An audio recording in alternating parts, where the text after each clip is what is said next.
Ja, velkommen til en værblogg fra Merida. Vi skal i tillegg til å se på det fine været vi har, se på en kunstutstilling på galleri Æ der. Og så skal vi høre om tekniske problemer i kaffebloggen. Det gjør vi først, og så kommer været i San Miguel og Stavanger etter det. Værmessig er det en fin dag, men det er en bedreten dag på mange måter, for min iPhone 6X Plus har sluttet å virke. Så nå skal jeg se om jeg klarer å lage blogg med det gjenværende utstyret. Det blir jo veldig mye tungvinter og vil ta veldig lang tid. Ja, det er lenge siden vi har hatt noe søppelkunstutstilling. Så det tenkte jeg at vi kunne ha nå. Jeg har valgt å stille ut 2 objekter. En vannskadet kassettspiller som jeg ikke har oppdaget før nå at var vannskadet. Så den er ikke ført opp på forsikringslista. Men det er en sånn gammel ting som hadde vel ikke vært verdt mer enn en 50-lapp. Men kanskje noen kan bruke det. Og så dette bildet her da, av krøllen. Det stiller jeg ut siden det er fint vær. Så får vi se om noen ser syn på det. Det kan jo være. Jeg vil i hvert fall ikke ha det på min vegg. Det gir bare dårlige følelser.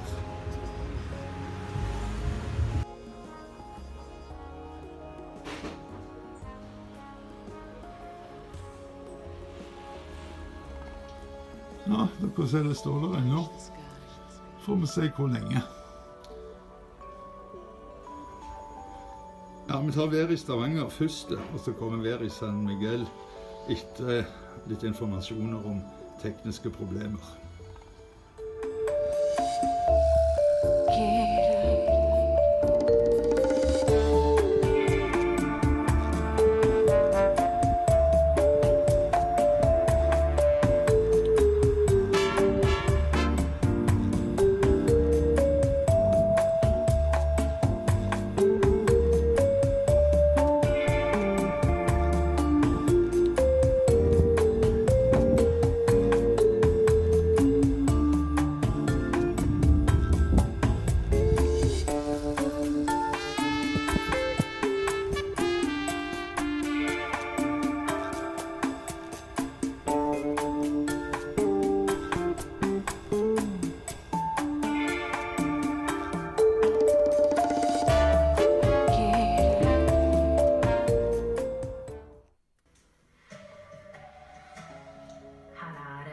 Dagsnytt klokken 12.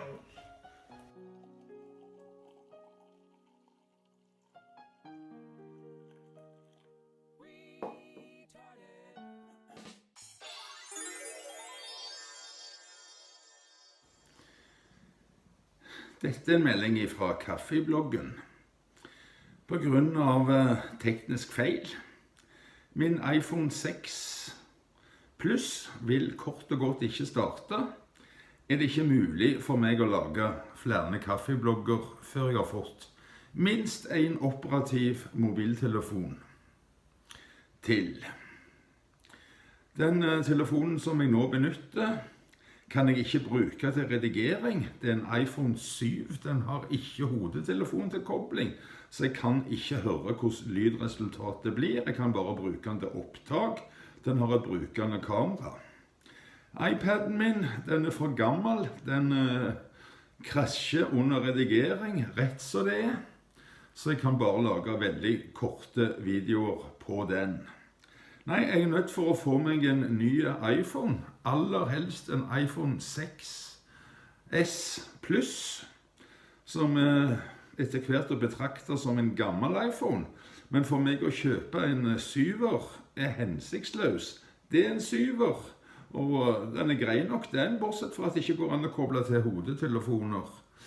Og det å kjøpe en iPhone X, det er jo så sinnssykt dyrt at jeg ikke ser syn på det. Og det å begynne å tigge etter telefoner, det har jeg heller ikke lyst til å gjøre. Men hvis det er noen som uten at jeg tigger skulle ha lyst til å sende meg en telefon i posten, så for all del, hvis du bruker posten, så send den rekommandert, og sett verdien til 0 og poengter at det er en gave. Da kommer det fram. Ikke pakk kaffe i, da kommer det ikke fram. Ikke bruk DHL, da får du ekstra tollavgift som det var et nytt produkt. Men dette var ingen tigging. Derfor kommer det heller ingen adresse så du kan sende det til. For da ville det vært tigging. Nei, kaffebloggen er tilbake når det er teknisk mulig. Og hvorfor ha det bra så lenge? God morgen, her er Bæren fra San Miguel. Ja, i dag blir det full sol. Det er et par skyer nå, men det kommer til å forsvinne i løpet av et par timer. Det er så tidlig på dagen ennå. Temperaturen kommer til å ligge på 19 grader. Nattemperaturen ligger på 11. Men vinden, der kommer det til å bli vind i dag. Ikke fullt så mye som i går, men det kommer til å ligge på 11, kanskje opp i 12 meter i sekundet. Men vi overlever vel denne dagen også, tror jeg. Så ha en riktig god dag, alle sammen.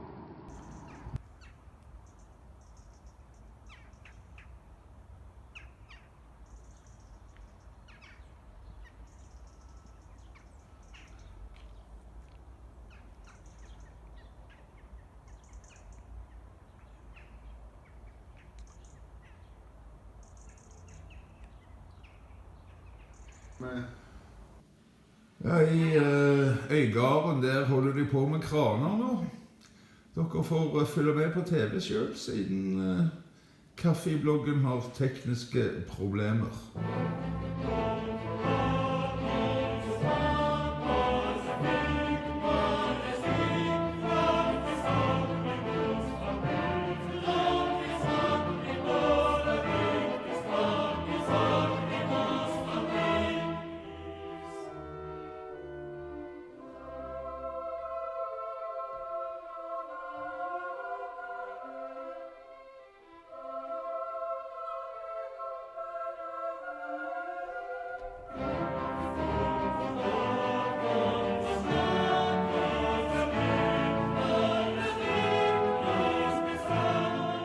I'm amazed that the BBC has decided to give Article 13 any attention at all, but they have, and now finally this can be picked up by larger content creators, hopefully. I'm actually more surprised a bigger deal hasn't been made about the new EU copyright directive, given how little time is left and how much of a destructive impact it could have on the web in Europe. The usual large YouTubers I would expect to comment on this have been oddly silent. I don't think it's deliberate necessarily, I just don't think they know about it, and with only 12 days left before the EU Parliament will vote on this, we need to make a huge amount of noise, and fast. So, the BBC writes, copyright law could put end to net memes. Yeah, that and a lot of other things online. Memes, remixes, and other user-generated content could disappear online if the EU's proposed rules on copyright become law, warn experts. Digital rights groups are campaigning against the copyright directive, which the European Parliament will vote on later this month. The legislation aims to protect rights holders in the internet age, but critics say it misunderstands the way people engage with web content and risks excessive censorship.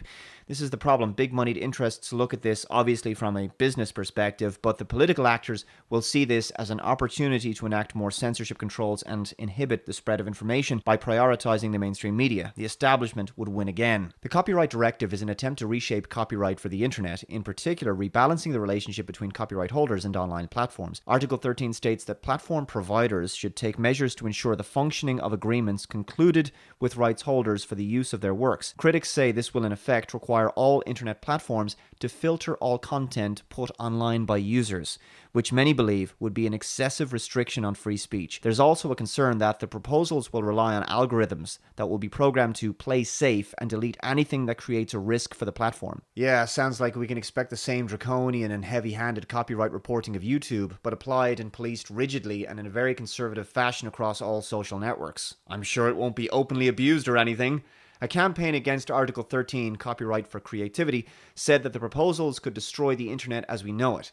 Should Article 13 of the Copyright Directive be adopted, it will impose widespread censorship of all the content you share online, it said. It is urging users to write to their MEP ahead of the vote on the 20th of June. Jim Kilcock, Executive Director of the UK's Open Rights Group, told the BBC Article 13 will create a robo-copyright regime where machines zap anything they identify as breaking copyright rules, despite legal bans on laws that require general monitoring of users to protect their privacy. This might be one Achilles heel for Article 13. If a pre-existing legal provision prohibits general monitoring of a user's activities online in the EU, that could be enough to make this unworkable. Now, it won't address the underlying issue of the mainstream media and the movie and TV industries from continuing to push forward with their agenda of destroying fair use under the guise of defending their intellectual property rights, but it's a start. Unfortunately, while machines can spot duplicate uploads of Beyoncé songs, they can't spot parodies, understand memes that use copyright images, or make any kind of cultural judgment about what creative people are doing. We see this all too often on YouTube already. Add to that the EU wants to apply the RoboCop approach to extremism, hate speech, and anything else they think they can get away with. Once they put it in place for copyright, this would be disastrous. Yep. And right there is the political angle to this. The EU has already called for monitoring of so-called hate speech and anti-immigration content on social media, as we know, so this will give them the chance to finally remove so-called offensive content through an automated filtering process. The Electronic Frontier Foundation and 56 other rights organizations sent an open letter to European lawmakers in October outlining their concerns about Article 13. So that's what we're up against here, and we need to get this information out there and fast. So this video is to serve as a signal boost. The petition website linked below gives you information on how to contact your local MEP, but you can just as easily Google them if you're in the EU. I contacted a representative for an Irish MEP and she told me that already they've had loads of complaints about this copyright directive, so the word is getting out there, but the dam hasn't broken yet. Please contact large content creators on Twitter or Facebook and ask them to make videos about this as soon as possible. We have less than 2 weeks.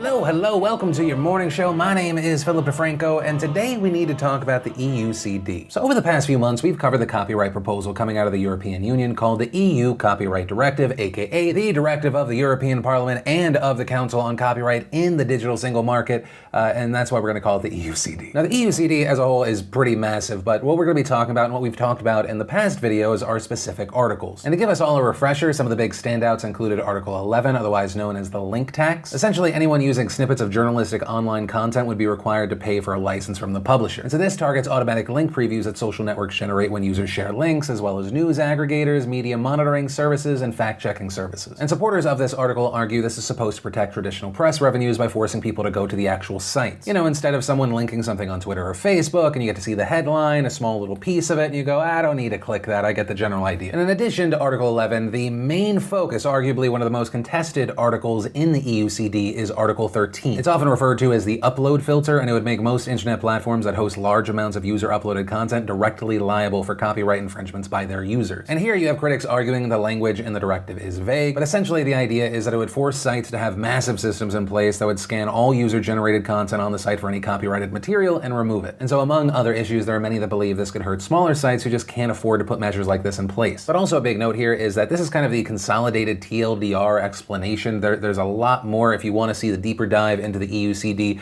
I'll link down to a previous video down below. And where we had last left off with this story was after the Legal Affairs Committee had approved the plans with some slight changes earlier in the year, but seemingly thanks in large part to the internet sounding off, MEPs surprisingly refused to back the reforms. And instead they reopened it up for further debate, and that was by a vote of 318 to 278 with 31 abstentions. And what was really wild with this story is that many MEPs even admitted they didn't fully understand the complete ramifications of the EUCD until the public pressure hit them. And while this was a win for people against the EUCD, or specifically Article 13, Article 11, the EUCD was just rejected in that form. And the reason we're talking about it today is because on September 12th, the European Parliament will be voting on a new version of the directive. And this new vote coming up is a plenary vote, meaning that the amendments to the bill will be debated and voted on separately. And if no version of the EUCD can be agreed upon, then there will be another plenary vote in the future. But if a version does pass, here are the next steps. You get closed-door negotiations between the EU Council, the Commission that was originally in charge of the EUCD, and Parliament, Parliament, and then you'd have a final vote by European Parliament to approve the negotiation results. And another reason we're talking about this today is that the deadline to submit amendments was last night. And on the controversial Article 13 portion of the reform, options on the table are likely to include some previous versions, like the text originally produced by the Commission or the original Legal Affairs Committee text. But right now it's believed that those are unlikely to gain a majority considering previous opposition to those texts. Additionally, amendments suggesting a full deletion of Article 13 will be proposed, but it's also currently believed that those probably wouldn't get majority support given the level of backing the reform is behind it. And then on top of that, they'll have any compromise versions that aim to remove the most concerning parts of Article 13. But then even there, the votes are expected to be tight, so it's hard to predict what the MEPs will actually do at this point. And so right now, where we are in the days before the vote, we're seeing more and more groups speaking out in favor and against the directive. You have backers of the proposals that we've seen arguing that the changes will help creators be fairly compensated for their work. The previous version of the directive had support from publishers, major music labels, artists, newspapers, authors, and more. You even had a group of 165 filmmakers signing a declaration at the Venice Film Festival on Monday urging the European Parliament to pass this directive. You had the European Commission's VP and Commissioner for the Digital Single Market, Andras Ansip, saying, "The scale of lobbying from all sides has been astonishing." And in a blog post from late July, he wrote, "Everyone claims that their rivals will kill creativity or kill innovation or kill the internet or kill all of it at the same time. This all has to stop. It is getting us nowhere. It is good to have a lively debate about copyright, but not one which has descended into slogans and exaggeration. We need to go beyond that to find an acceptable and workable compromise that gives Europeans the right kind of copyright laws for the digital age. They deserve nothing less, and it is achievable." Today, the debate sounds as if we had to choose between protecting artists or the internet. I do not agree with this. What we should be doing together is to protect both, to make sure artists are paid fairly for their work and at the same time protect freedom of expression and creativity on the internet. So we should not accept anything that puts that freedom in danger. Neither should we accept leaving artists and quality media unprotected. Those are my starting points for the Commission's proposal. They have not changed. But, and this is an incredibly important note here, this is the same man that wrote that he would like to see Parliament move closer to the Commission's original proposal, writing, "I genuinely believe that it was a good proposal, taking all opposing interests into account." So he says we need to be fair and balanced, we need to make sure that everyone is protected, but then wanting to go back to the thing that had people outraged. And meanwhile, you have critics arguing that the proposals are not balanced, that they will have a major impact on the creative freedoms of internet users. In an effort to draw attention to the issue on August 26th, groups all over Europe protested ahead of the September vote. We've also seen a lot more happening online this week. We had an article published by TechCrunch where you had Pirate Party MEP Julia Reda explaining some of the issues with the proposals, writing, "The proposals for a compromise currently circulating in the EP don't go nearly far enough to address the concerns that Article 11 will harm hyperlinking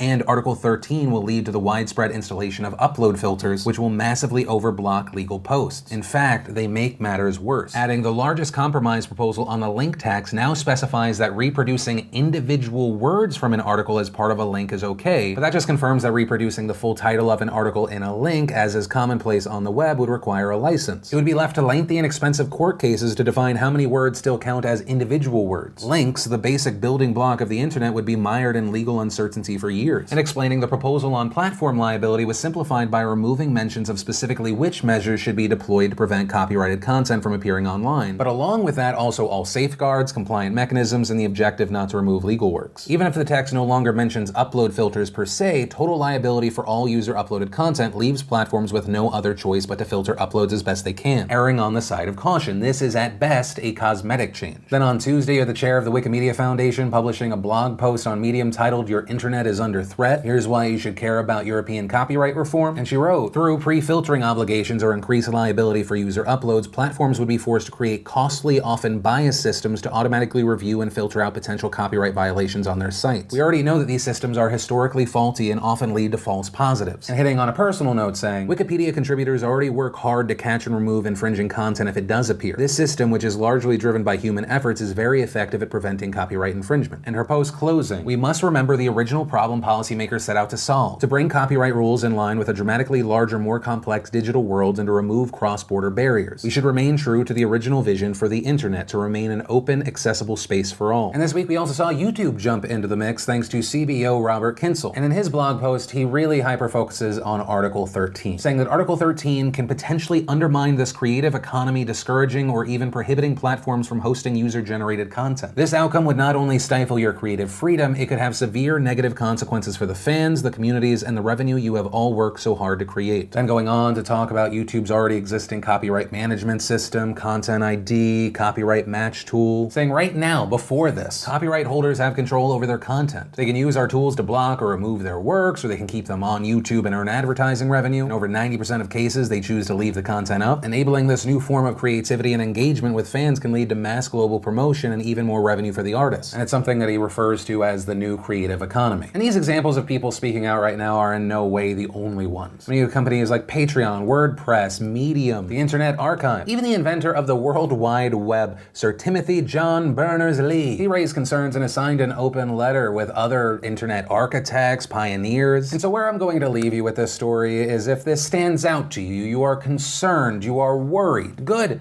In my opinion, you definitely should be. And that's why today I want to join the Electronic Frontier Foundation in encouraging you to contact your MEP. I'll link down below to saveyourinternet.eu, you have savetheinternet.info, and if you want to get involved there, click Act Now. You can email, you can call, you can tweet. They make it extremely easy. Let your MEPs know where you stand, because if the last vote was any indication, they might not be aware. And for people outside of the EU, the people that want to support, I'm not going to recommend that you go through and you add your emails to this, because any sort of spam, I think, can hurt. You can definitely 100% share, whether it be this video or just specifically the links where people can email, call, and tweet. Sharing is the ultimate internet currency, and I thank you for your donation. But that said, like everything I put out there, there's the show, my personal opinion and takeaway, this time also a call to action, and of course I'd love to know your opinion on this whole story, whether it be something you agree with or something you disagree with. Let me know what you're thinking in those comments down below. But with that said, some last things before you stop looking at my derpy face. One, I want to quickly thank the sponsor of this week's morning videos, BetterHelp.com/DeFranco. It's a fantastic service that gives you affordable private online counseling with a licensed therapist, and they are a sponsor and a service I personally use. But that said, super final note, if you like this extra morning news video, hit it with a like. If you're new here, hit that subscribe button. But yeah, that's the end of the video. I'll see you later on today's regular Philip DeFranco show. Bye. Yes, that's the outro you're getting.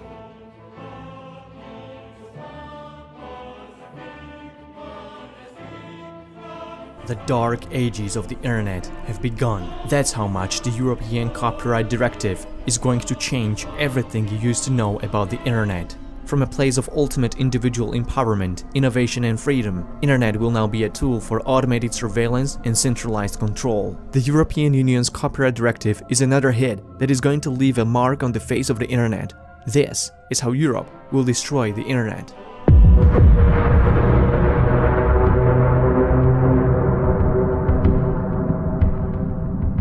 Traditionally, those who uploaded content were primarily responsible for its legality. This rule has been discarded. The directive makes online platforms liable for the content generated by their users. That means that on top of punitive and vaguely worded terms of services, internet gatekeepers like Facebook, Google, or Twitter will be required by law to proactively monitor and censor content. These online platforms will be required by law to create automated mechanisms to filter infringing content. Such technology would essentially turn into upload filters. These automated filters won't be recognizing between infringing and legitimate content like parodies, satire, commentary, or other instances of fair use. To balance the flaws of automated upload filters, the directive also requires platforms to build staffed systems for filing complaints for illegitimate takedowns. All of these measures, specified in Article 13, would significantly increase the costs of running online platforms. The tight grip of corporate gatekeepers will be even further enforced. By pricing out their competition through legal barriers and costs, Google, Microsoft, Apple, and other tech giants will reaffirm their dominance in Europe. Only big, already established websites will be able to take the burden of the copyright law. It will be difficult for small startups and new alternatives to find investors due to increased risk of liability for copyright infringement. This will reduce the much-needed competition to social media sites like Facebook or YouTube, which have been abusing their dominant positions for years. This copyright law is so punitive, it's unlikely modern internet-enabled technologies and platforms would exist if Article 13 had been in place before.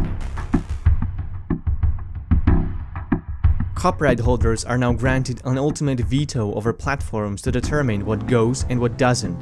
Emergence of copyright trolls is going to be a daily nightmare that small platforms and independent creators won't have means to deal with. Copyright holders will be able to claim remuneration from any party using their content in any way. YouTube creators are most likely going to be hit the hardest by this, as they'll be treated guilty until proven innocent not only by the YouTube's own copyright system, but by the European law as well. YouTubers' position in Europe is thus going to lose all legal ground.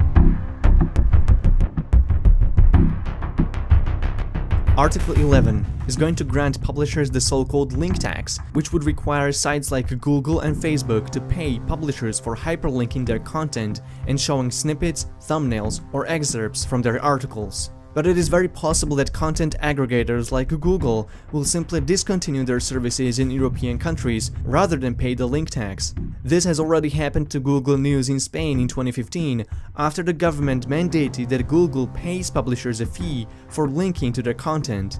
In the end, content publishers suffered a decrease in traffic from 6 to 14%, and news coverage became less diverse and more concentrated overall.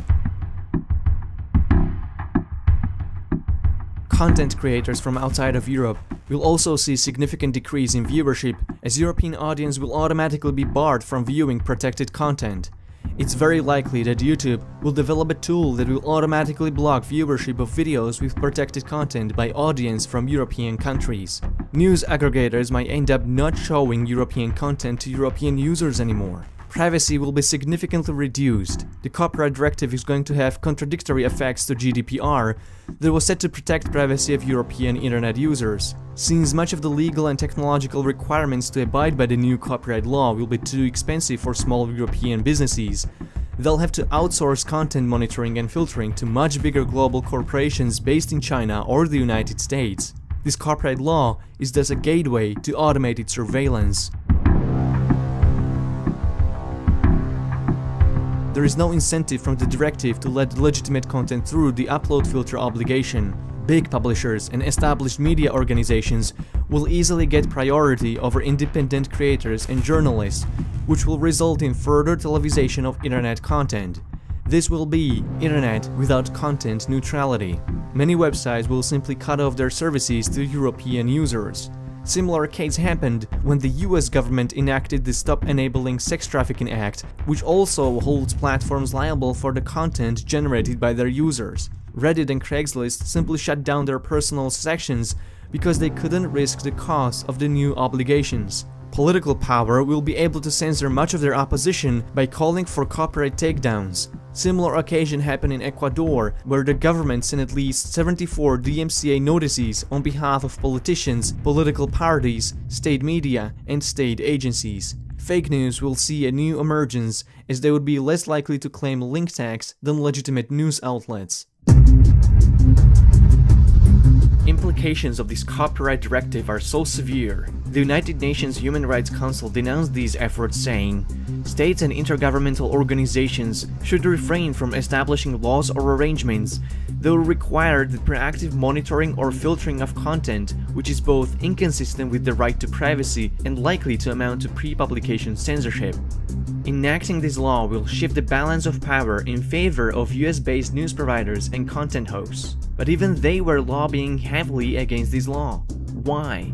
Because Google might be held liable to pay billions to music industry for the claims they make on various Google services, including YouTube.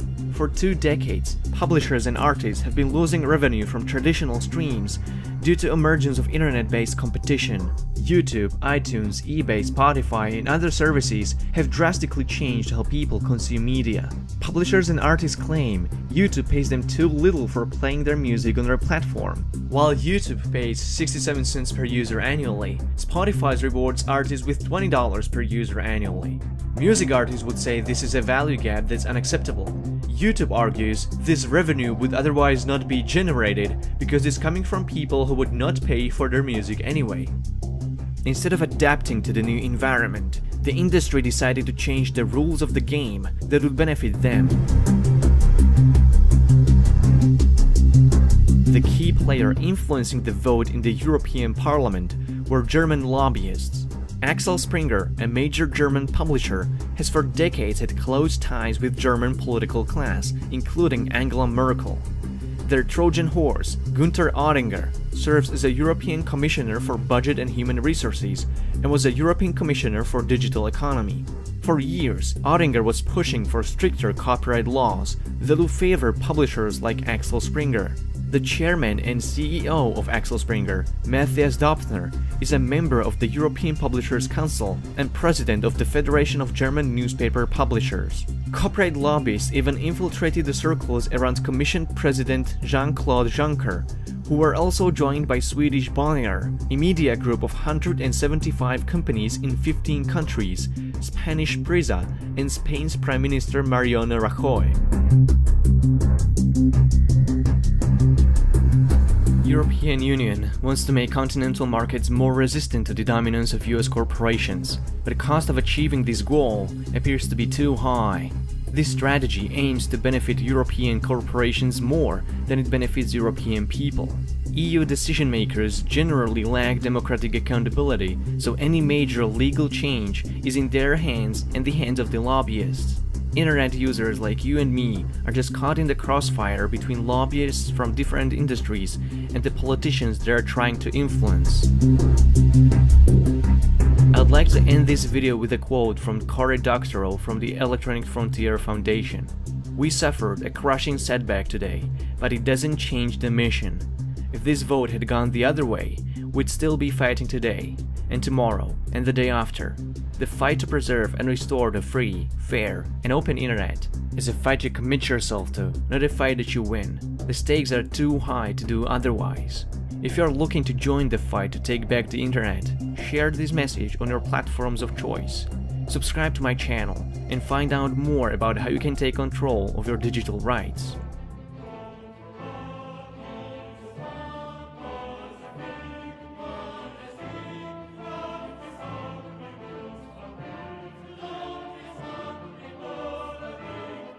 So the first thing that I want to talk about is Article 13. Okay, so what's happening in the European Union at the moment is that the European Union is trying to do their best to help with copyright law, to make sure that people's copyrights is not infringed, which is a great thing. That's something that we're all hoping for. Everyone that's creating content doesn't want their content copied, all right?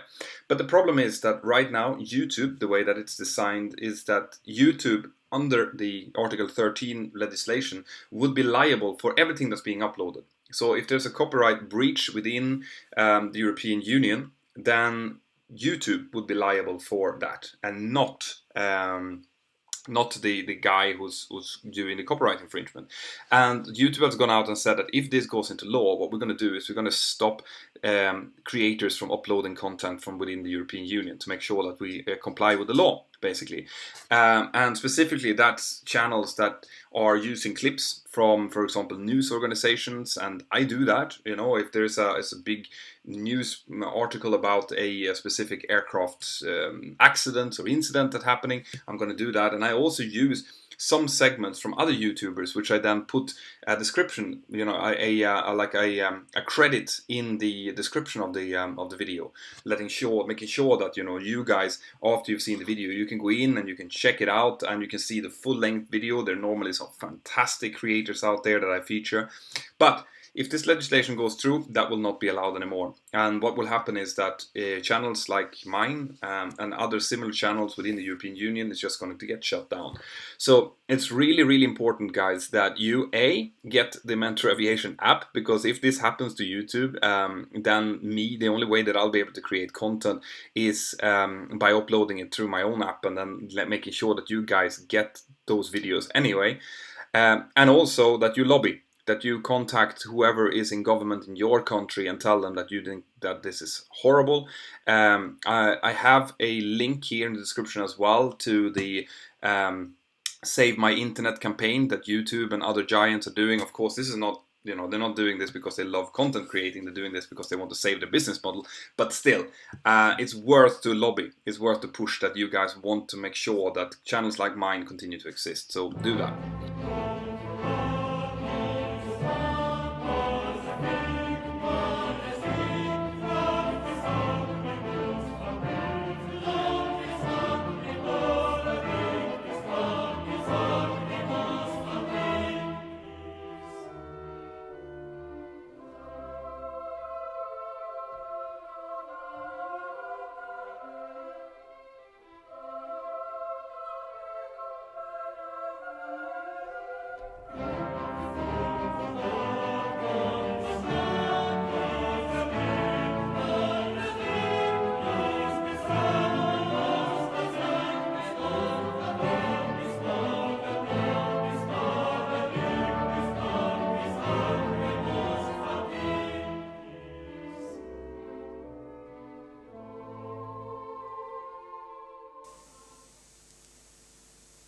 And I wrote this song about America. It's called In the States. Charlie will take us off to another world.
Trying to make a break,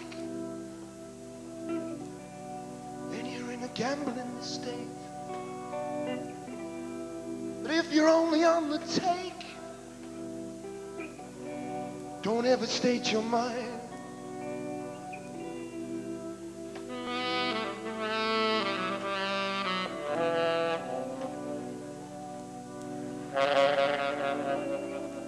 If you're only on the make, that's a pretty sorry state. And trying to be kind, oh, they call that a state of mind.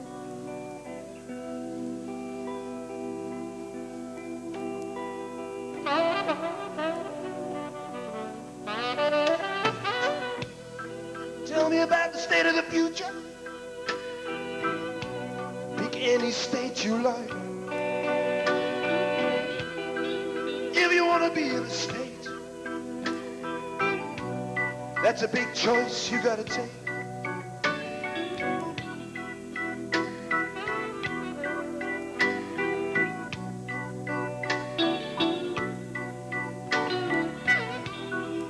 If you want to be in the States, pick any state you like. There's plenty of states to be in. How about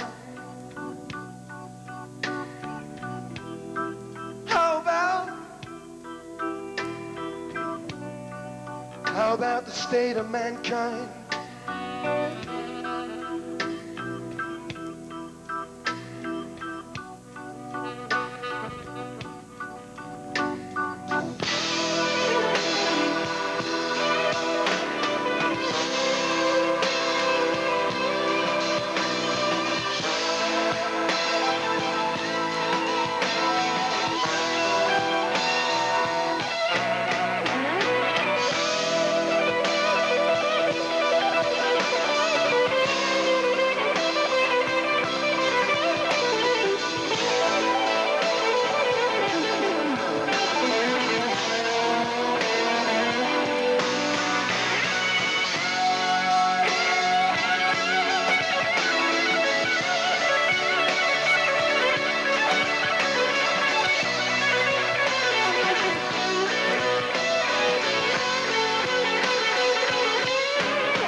The state of the future. Pick any state you like. Plenty of states to be in.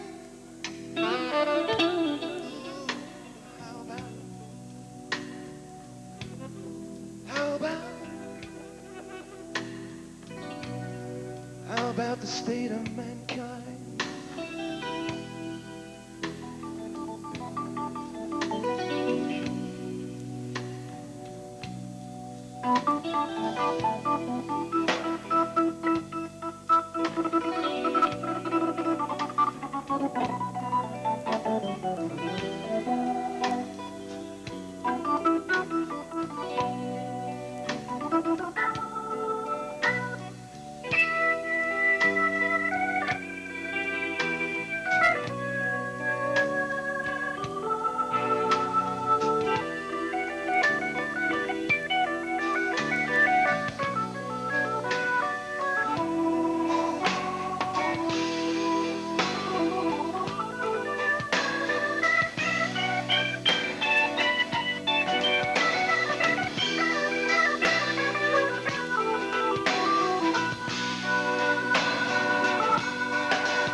Bollestad.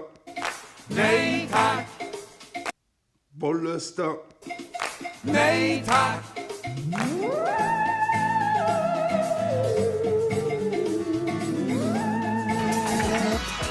Hej kära publik, hjärtligt välkomna. Vi ska kora skönhetsdrottningen mitt framför era ögon. Vilken härlig publik ni är! Flickorna!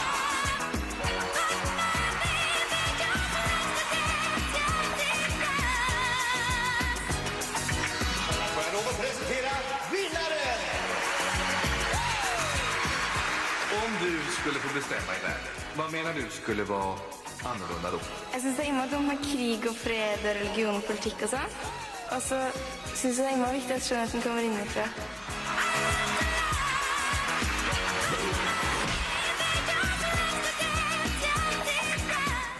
Kaffebloggen i HD och utan lydcensur finner du på YouTube.